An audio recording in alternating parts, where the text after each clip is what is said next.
Kissavurlik uchun javobgarlik bor.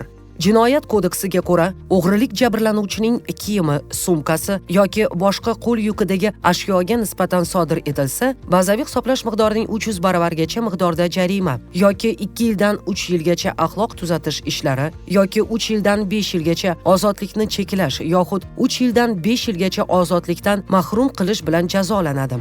Kissavurlikning ijtimoiy xavfliligi birinchidan uning ancha ko'p tarqalganligi bilan, ikkinchidan aybdor bevosita jabrlanuvchining o'zida turgan mulkni tortib olishi. Agar egasi o'z mulkiga suiqasd qilinayotganini payqab qolsa, unga nisbatan zo'rlik ishlatilishi xavfi tug'ilishi mumkinligi bilan izohlanadi. O'g'rilik sodir etilayotgan vaqtda kiyim jabrlanuvchining egnida yoki qo'lida bo'lishi kerak. Agar aybdor garderob yoki ilgichda osig'liq turgan kiyim cho'ntagidan ashyoni qonunga xilof ravishda olsa, bu kissavurlik emas, balki o'g'rilik sifatida baholanadi.